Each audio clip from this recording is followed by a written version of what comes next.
Hello everyone, welcome back to Pathshala by KP. So Oliveboard का weekly mock test live है और हर बार की तरह मैं इसका मैथ्स का सॉल्यूशन लेके आया हूँ। इस बार मैंने बस जितने भी अच्छे क्वेश्चन पूछे हैं ऑली बोर्ड ने उसी का सॉल्यूशन करवाऊँगा मैं। ठीक है, चलिए स्टार्ट करते हैं। और ये एसएससी सीजीएल और सीएचएसएल मेंस के लिए बहुत इंपॉर्टेंट है, तो अंत तक ज़रूर देखें। बस अच्छे क्वेश्चन को मैंने लिया है, तुरंत निपटा देंगे सारे क्वेश्चन को। ठीक है, चलिए स्टार्ट करते हैं। देखो, the following graph shows the number of employees of a company according to their work experience in years. ठीक है, the employees with a minimum of 3 years experience are called grade A employee. बोल रहा है क्या, ये graph दिया हुआ है किसका, कि एक्सपीरियंस के बेसिस पे नंबर ऑफ एम्प्लॉय दिया गया है। ठीक है, और बोला क्या गया है कि मिनिमम 3 year वाले एम्प्लॉय को क्या बोला गया, ग्रेड ए एम्प्लॉय बोला गया। ठीक है, तो पूछ रहा है what is the percentage of employee are called grade A employee. Grade A employee का परसेंटेज क्या है, यही पूछ रहा है। देखो, मिनिमम 3 साल काम करने वाले यहाँ से आएंगे। ठीक है, यहाँ से नीचे तो सब मिनिमम, यहाँ से नीचे तो सब 3 साल से कम काम किए हैं। 0 से 1 साल 6 लोग काम किए हैं, फिर 1 से 2 साल 10 लोग काम किए हैं, और 2 से 3 साल तक 3 साल तक 2 से 3 साल, यानी कि 3 साल नहीं कंप्लीट हुआ है, 2 से 3 साल के बीच वाला। ठीक है, चार लोग ही किया है, लेकिन 3 साल और 3 साल से ज़्यादा वाले कितने हैं, 7, 5, 12, 3, 15 है लोग। ठीक है, 15 लोग, टोटल लोग कितना हो गया, 15 + 4 19, 19 + 10 29, 29 × 6 35। तो 35 में से 15 भाग क्या है, ग्रेड ए ऑफिसर है, यही ग्रेड ए ऑफिसर का परसेंटेज हो जाएगा। ठीक है, तो 5 × 15, 5 × 7 35, 1/7 का फ्रैक्शनल वैल्यू क्या होता है, 14.28% होता है। तो 3/7 का क्या हो जाएगा, 3 से गुना कर देंगे 14.28% को, 14 × 42, 28 × 84%, तो 42.84% आ जाएगा अप्रॉक्स। ठीक है, नेक्स्ट सवाल है 48 man can do a work in y days. एक काम को 48 आदमी जो है वाई दिन में कर सकता है। तो टोटल काम कितना हो गया, यहाँ से टोटल काम हो जाएगा 48 × वाई हो जाएगा। ठीक है, फिर क्या बोला गया, when all man work for first 20 days। जितने 48 आदमी पहला 20 दिन काम करता है। ठीक है, then 12 man join them to complete the remaining work in 16 days। देखो, जो 48 आदमी 20 दिन काम करता है, ठीक है, 48 आदमी 20 दिन काम कर लेता है, उसके बाद जो रिमेनिंग काम है, बचा हुआ काम है, उसको करने के लिए 12 लोग और ज्वाइन करते हैं। 48 + 12 कितना हो जाएगा, 60 हो जाएगा, 60। और ये लोग कितने दिन में काम करके ख़त्म कर देते हैं, 16 दिन में काम करके ख़त्म कर देते हैं। तो ये टोटल वर्क हो गया। ठीक है, तो ये भी क्या हो जाएगा, ये भी टोटल वर्क हो जाएगा। 48 आदमी पहला 20 दिन काम किया, फिर उसमें जो है 12 आदमी जुड़ के 16 दिन में काम को फिनिश कर दिया, तो दोनों इक्वल हो जाएगा। देखो, 16 से ये 16 × 16 = 16, 16 × 48, 16 × 48 3 बार में कैंसिल हो जाएगा, 3 से 20 बार में ये कैंसिल हो जाएगा। तो यहाँ से y का वैल्यू क्या आ गया, 40 आ गया। तो हम टोटल वर्क यहाँ से निकाल सकते हैं। टोटल वर्क कितना है, 48 × 40 आ गया। ठीक है, 48 × y टोटल वर्क था। अब बोल रहा है if 18 man work for 8 days then approximately what % will be completed. बोला अगर 18 आदमी 8 दिन काम करे तो टोटल काम का कितना % काम करेगा। टोटल काम कितना है, 48 × 40 है, इसका कितना % होगा, यही पूछ रहा है। तो 8 × 5 = 40, 5 से 20 बार में चला जाएगा, 6 × 8 = 48, 6 × 18, 6 × 8 = 48, 4 × 2 = 8, 4 × 5 = 20, यानी कि 15/2, 15/2% यानी कि 7.5% हो जाएगा। ठीक है, 7.5%। नेक्स्ट सवाल है what is the radius of a circle inscribed in a triangle whose sides are 5 centimetre, 5 centimetre and 6 centimetre. एक ट्रायंगल है, ठीक है, उसके अंदर एक सर्कल इंस्क्राइब्ड है, उसका रेडियस पूछ रहा है, यानी कि इन रेडियस पूछ रहा है। तो और ये ट्रायंगल कौन सा है, आइसोस्केलस ट्रायंगल है, क्योंकि इसका 2 साइड बराबर है, 2 साइड बराबर है। तो ये कौन सा ट्रायंगल हो गया, आइसोस्केलस ट्रायंगल। अब हमें पता है इन रेडियस निकालने का फॉर्मूला क्या होता है, R = होता है δ/s। डेल्टा यानी कि एरिया, डेल्टा यानी कि एरिया ऑफ ट्रायंगल, और s यानी कि सेमी पेरीमीटर,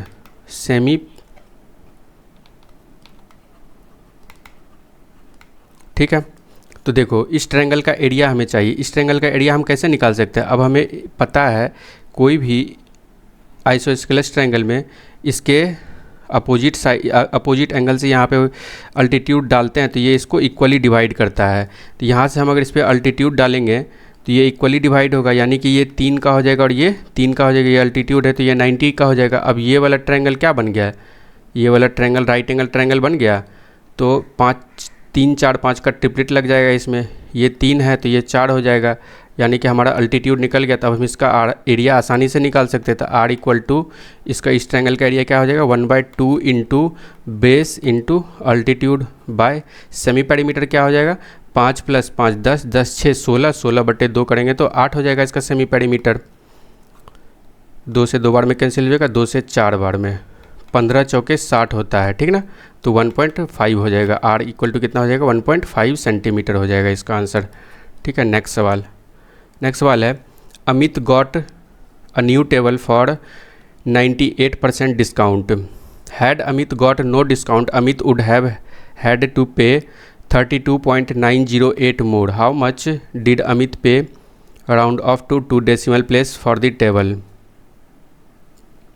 देखो अमित एक टेबल खरीदता है कितने में, 19% डिस्काउंट में खरीदता है, ठीक है।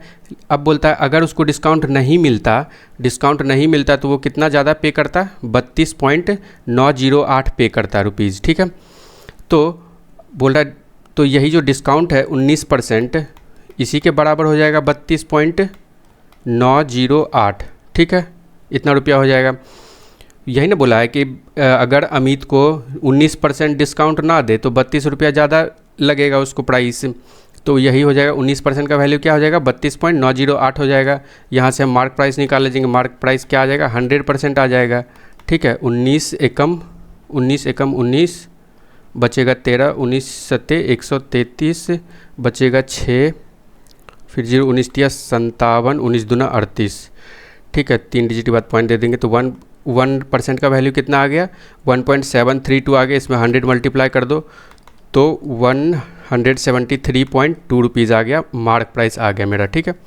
अब बोल रहा है क्या है, हाउ मच डिड अमित पे फॉर द टेबल। तो बोल रहा है अमित कितना पे किया था टेबल के लिए, अमित कितना पे किया होगा, अमित कितना पे किया होगा। तो अमित को 19% डिस्काउंट दिया है, 100 में 90% डिस्काउंट दिया, यानी कि 81% में 81% में वो ख़रीदा होगा। तो इसका 81% निकाल दो, 81% यानी कि 0.81%, 0.81 निकाल दो इसका। इसमें 81 से मल्टीप्लाई कर देते हैं तो 7321 इंटू 2 है यहाँ, तो 2371, 8 दूना 16, 8 तिया 24, 1 25 बचेगा 2 17 8 136, 2 138, 2 6 3 9, 7 5 12, 8 1 9 1 10 बचेगा 1 3 1 4 और 3 डिजिट बाद पॉइंट हो जाएगा, यानी कि 140.29 रुपीज़ में अमित को मिला होगा ये, ठीक है। 140.29 रुपीज़ में अमित को मिला होगा, यानी कि टेबल खरीदने के लिए अमित कितना पे किया होगा, इतना रुपया पे किया होगा। नेक्स्ट सवाल है the area of minor sector subtending the central angle of 50 degree at the centre is इतना 9.5 centimetre square. What is the area of remaining part of the major sector of the circle. ये एक circle है, एक minor circle बना लेते हैं और वो माइनर सेक्टर जो है सेंटर पे कितना डिग्री का एंगल बना रहा है, 50 डिग्री का एंगल बना रहा है और इसका एरिया कितना दिया है, 9.5 सेंटीमीटर स्क्वायर दिया है। तो ये इसका माइनर सेक्टर होगा। तो मेजर सेक्टर क्या होगा, ये वाला पोर्शन सारा क्या हो जाएगा, मेजर सेक्टर हो जाएगा। मेजर सेक्टर के सेंट्रल पे कितना डिग्री का एंगल बनाएगा, 360 - 50 310 डिग्री का बनाएगा। अब देखो 50 डिग्री का वैल्यू कितना दिया हुआ है, 50 डिग्री का एरिया दिया हुआ है कितना, 9.5 सेंटीमीटर दिया हुआ है स्क्वायर। तो 310 डिग्री का क्या हो जाएगा वैल्यू, यूनिटरी मेथड लगा दो डायरेक्ट, कुछ करना ही नहीं था इसमें। 10 डिग्री का वैल्यू क्या आ जाएगा, यहाँ से 5 से कटाएंगे तो 5 से 1.9 आ जाएगा। तो यहाँ से 310 डिग्री का वैल्यू कितना आ जाएगा, 31। इसमें 1.9 में 31 मल्टीप्लाई कर दो, 19 से कम 19 बचेगा 1, 19 से 57, 1 58, यानी कि 58.9 सेंटीमीटर स्क्वायर हो जाएगा मेजर सेक्टर का एरिया। नेक्स्ट सवाल है A Puma store announced an offer that if one buys 4 t-shirt, then the 5th t-shirt is sold at a discount price of 50 rupees only. Nisu took the offer. Nisu took the offer. He left the shop with 25 t-shirt after paying rupees 24,250. What is the mark price of one t-shirt? देखो Puma store जो है एक offer announce करता है, बोलता है कि आप अगर 4 टी शर्ट ख़रीदते हैं तो आपको 5वां टी शर्ट जो है मात्र 50 रुपया में मिलेगा। और निशु जो है 25 टी शर्ट ख़रीदता है और टोटल पे कितना करता है, 24,250 पे करता है। तो पूछ रहा है एक टी शर्ट का मार्क प्राइस। देखो इससे हम लोग क्या बोल सकते हैं कि 5 टी शर्ट अगर कोई ख़रीदता है तो उसमें से एक टी शर्ट का जो उसको दाम लगता है वो कितने का लगता है, 50 रुपये का लगता है। और निशु कितना का टी शर्ट ख़रीदा है, 25 टी शर्ट ख़रीदा है। यानी कि 25 टी शर्ट में से उसको 5 टी शर्ट पे का कितना प्राइस लगा होगा, 5 टी शर्ट का प्राइस लगा होगा 50 गुना 5 250 लगा होगा। तो बाकी 20 टी शर्ट और टोटल पे कितना किया है निशु, 24,250 पे किया हुआ है। तो बाकी 20 टी शर्ट का वो कितना पे किया, 24,250 में से 250 माइनस कर दो तो कितना हो जाएगा, 24,200 हो जाएगा। 20 टी शर्ट का दाम, एक टी शर्ट का दाम कितना हो जाएगा, मार्क प्राइस 24,000 बटे 20 कर दो तो 1200 हो जाएगा। ठीक है, इसका आंसर कितना हो जाएगा, 1200। नेक्स्ट सवाल है if a 3 digit number B9A is a perfect square find A minus B. अब देखो 3 डिजिट का परफेक्ट स्क्वायर स्टार्ट कहाँ से होता है, 100 से, 10 से स्टार्ट होता है। 10 का स्क्वायर कितना हो जाएगा 100, 11 का स्क्वायर 121, 12 का स्क्वायर 144, 13 का स्क्वायर 169 और 14 का स्क्वायर 196 और बीच में 9 आ रहा है। ठीक है, 196 एक जगह 6 आ गया और बी की जगह 1 आ गया। तो हमसे पूछा क्या गया, A माइनस बी कितना आ जाएगा, 5 आ जाएगा। 5 सेटिस्फाई कर रहा है तो यही वैल्यू हो जाएगा। ठीक है, नेक्स्ट सवाल है what annual instalment will discharge a डेब्ट of ₹5,304 due in 3 year at a rate of simple interest of 4%। Simple interest का इंस्टॉलमेंट वाला सवाल है। मान लेते हैं इंस्टॉलमेंट है, एनुअल इंस्टॉलमेंट है 100 रुपया। अब मान लो जिसको हम पे कर रहे हैं उसको हम पहला साल 100 रुपया पे किए, फिर दूसरा साल कितना पे करेंगे, 104 पे करेंगे। 104, दूसरा साल भी 100 ही पे करेंगे, लेकिन हम जो पहला साल दिए थे 100 उस पर हम 4 रुपया ब्याज जोड़ेंगे क्योंकि 4 रुपया ब्याज लग रहा है। फिर तीसरा साल जब हम 100 रुपया लेके जाएंगे तो हम 100 रुपया उसको 100 रुपया नहीं पे कर रहे हैं। कितना पे कर रहे हैं, वो जो एक साल पहले पहला साल और दूसरा साल जो 100 पे किए थे उसका भी इंटरेस्ट जोड़ेंगे, यानी कि 8 रुपये, 4 दूना 8 जोड़ेंगे इसमें। तो टोटल कितना हो गया, 312 हो गया। 312 के बराबर 312 अमाउंट हम पे किए हैं, 312 के बराबर कितना हो जाएगा, 5304 हो जाएगा। तो ईच इंस्टॉलमेंट का वैल्यू यहाँ से निकाल दो। ईच इंस्टॉलमेंट का वैल्यू कितना हो जाएगा, 100 हो जाएगा।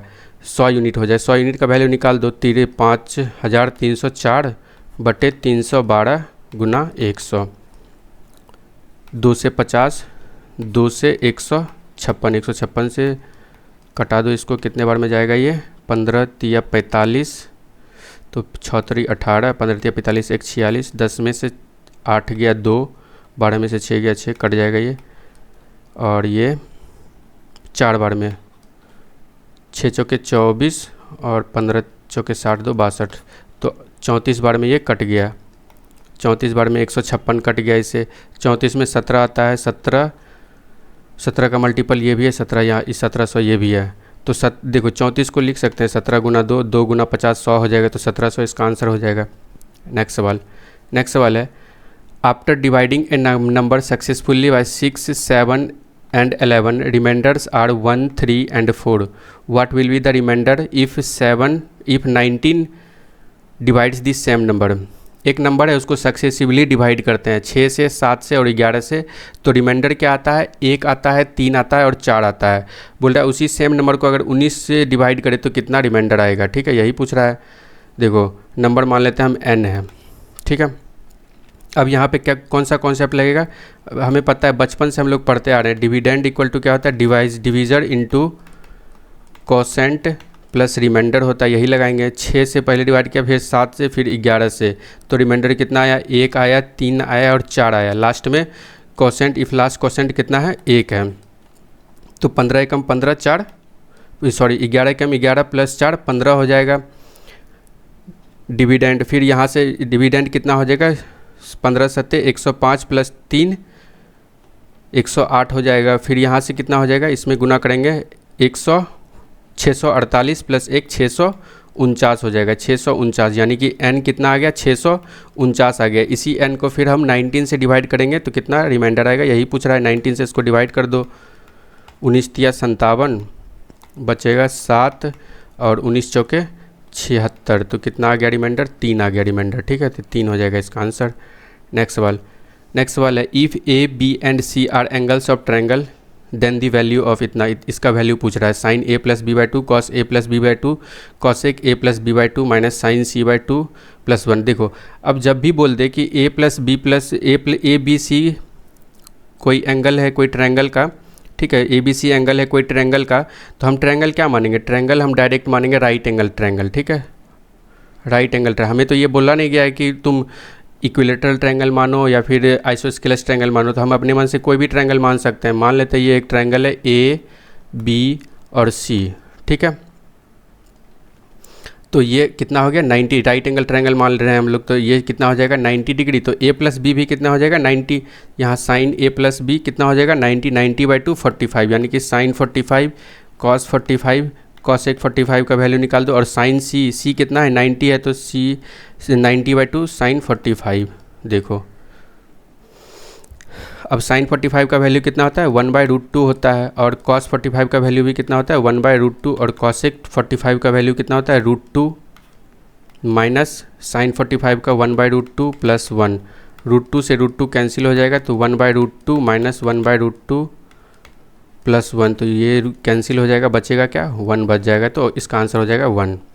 नेक्स्ट सवाल है, When a man weighing 93 kg is replaced by another man in a group of 8 person, the average weight decreased by 7 kg.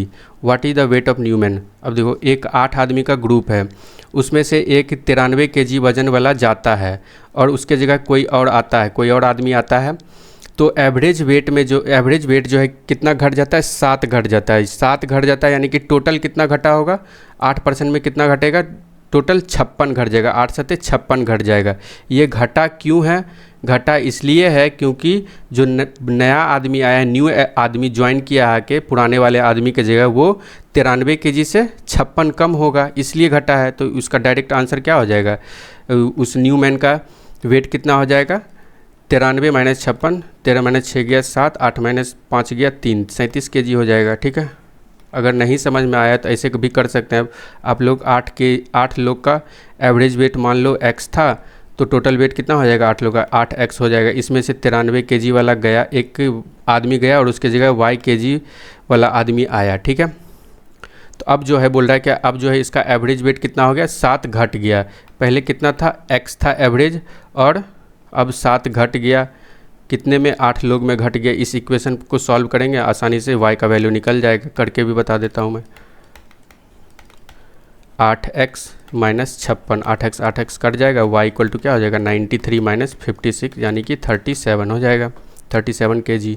ऐसे भी कर सकते हैं, बाकी इजी तो यही था कि इसको देखते ही 93 माइनस 56 करना था। नेक्स्ट सवाल, Rick's present age is 1/4 of his father's age. मान लेते हैं उसके फादर का एज मान लेते हैं 4x है, तो रिक का एज कितना हो जाएगा x हो जाएगा। बोल रहा Rick's father's present age is thrice the Mahak's age after 8 year. Rick के फादर का प्रजेंट एज कितना है 4x। 4x बराबर किसके बराबर है, महक के एज का, महक का प्रेजेंट एज के 8 साल बाद इतना के बराबर है। ये इक्वेशन आ गया, तो महक का एज यहाँ से कितना हो जाएगा, वो थ्राइस है, इसका थ्राइस है, तो 3 गुना कर दो। 4x बराबर कितना आ जाएगा 3m प्लस 24, यानी कि महक का एज x के रिस्पेक्ट में निकाल लेते हैं, x with respect to x निकाल लेते हैं महक का एज, तो 24x माइनस 24 इक्वल टू कितना हो जाएगा 3m। m कितना हो जाएगा यहाँ से 4x माइनस 24/3। ठीक है, अब बोल रहा है महक सेलिब्रेट हर 9th बर्थडे 3 ईयर बैक। महक जो है अपने प्रेजेंट अभी जैसे आज से 3 साल पहले महक अपना 9th बर्थडे मनाती है, तो अभी उसका प्रेजेंट एज कितना हो जाएगा, 9 3 12 साल हो जाएगा। ये महक का प्रेजेंट एज 12 साल, 12 इक्वल टू कितना हो जाएगा 4x माइनस 24/3। महक का प्रेजेंट एज m ही माने थे हम, ठीक है। तो 12 तिया 36 बराबर कितना हो जाएगा 4x माइनस 24। तो 4x बराबर यहाँ से कितना आ जाएगा, 4x बराबर आ जाएगा 36 + 24 60 आ जाएगा। तो x का वैल्यू यहाँ से कितना आ जाएगा 15 साल आ जाएगा। x किसके लिए था, x था रिक के लिए, और रिक का प्रेजेंट एज ही पूछ रहे थे। x इक्वल टू कितना हो जाएगा 15 साल। ऑप्शन नंबर सी होगा इसका आंसर, ठीक है। नेक्स्ट सवाल है, a solution contain 75% milk and rest water, part of solution to be removed and replaced by same amount of water to make the ratio of milk to water 3:4। एक solution है जिसमें 75% क्या है, milk है और rest water है। अब 75% का फ्रैक्शनल वैल्यू क्या होता है 3/4, यानी कि 4 टोटल सॉल्यूशन 4 है, तो उसमें से मिल्क कितना है 3 है, तो वाटर कितना होगा 1 होगा। अब बोल रहा है क्या, इस सॉल्यूशन का जो है कुछ पार्ट को रिमूव किया जाता है और उतना ही पार्ट जो है वाटर से रिप्लेस किया जाता है। तो फाइनल रेशियो क्या हो जाता है मिल्क वाटर का 3:4 हो जाता है, ठीक है। अब देखो ये एक कंटेनर है, इसमें मान लेते हैं 100 ग्राम सॉल्यूशन है, ठीक है। इससे हम मान लेते हैं कुछ निकाले, 10 ग्राम निकाल लिए, 10 ग्राम निकाल के हम 10 ग्राम वाटर को ऐड कर दिए फिर से, तो इसका क्वांटिटी क्या चेंज हुआ, नहीं ना होगा। 10 ग्राम निकाले और 10 ग्राम हम वाटर ऐड कर दिए, तो क्वांटिटी तो सेम ही रहेगा, 100 ग्राम ही रहेगा क्वांटिटी, है ना।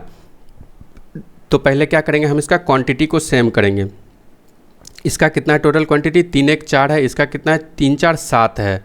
तो हम इसको बराबर करने के लिए क्या करते हैं, इसमें 7 से मल्टीप्लाई करेंगे, इसमें 4 से मल्टीप्लाई करेंगे। 7 तिया 21 हो गया, 7 एकम 7 हो जाएगा, ये 4 तिया 12, 4 चौके 16। अब देखो यहाँ हो क्या रहा है, मिल्क में से 9 निकल रहा है, 9 यूनिट मिल्क से निकल रहा है, और इसमें जो है क्या हो रहा है 9 यूनिट जुड़ रहा है ना, 9 यूनिट जुड़ रहा है, 9 + 7 16। यानी कि हो क्या रहा है कि मिल्क रिप्लेस क्या हो रहा है, मिल्क रिप्लेस हो रहा है। कितने में रिप्लेस हो रहा है 21 लीटर में, 21 यूनिट में, 9 यूनिट 21 यूनिट में मिल्क रिप्लेस हो रहा है, ठीक है। 3 तिया 9, 3 7 12, तो यही हो जाएगा, यही फ्रैक्शन पूछ रहा था, 3/7 हो जाएगा इसका आंसर, ठीक है। अब देखो आप बोलेंगे कि सर आप तो ये तो बोल रहा है टोटल सॉल्यूशन का, लेकिन आप तो बता रहे हैं ये मिल्क का सॉल्यूशन बता रहे हैं। देखो जैसे 100 ग्राम का कोई सॉल्यूशन है, इसमें जो है मान लेते हैं 60 ग्राम मिल्क है और 40 ग्राम वाटर है। हम बोले कि इसका 10% सॉल्यूशन का 10% निकालते हैं, सॉल्यूशन का 10% निकालते हैं, यानी कि 1/10 भाग सॉल्यूशन का निकालते हैं, तो 1/10 भाग मिल्क का भी तो निकलेगा और वाटर का भी तो 1/10 भाग निकलेगा। उसी तरह से यहाँ भी अगर मिल्क का निकलेगा 3/7 भाग, तो टोटल सॉल्यूशन का भी 3/7 भाग ही निकलेगा, यही हो जाएगा इसका आंसर 3/7 भाग। नेक्स्ट सवाल है, x इक्वल टू है 3 + 1/3 इस तरह से दिया गया है, तो पूछा गया है x³ - 1/x³ का वैल्यू, ठीक है। ये पूछा गया है, इसको कैसे लिख सकते हैं 3 + 1/3 + 1/3 + 1/3 प्लस डॉट इस तरह से जा रहा है, डॉट इन्फिनिटी तक जा रहा है। देखो इसको हम लिख सकते हैं, यहाँ से यहाँ तक क्या लिख सकते हैं, यहाँ से यहाँ तक x ही लिख सकते हैं, यानी कि x इक्वल टू क्या आ गया हमारा 3 + 1/x आ गया।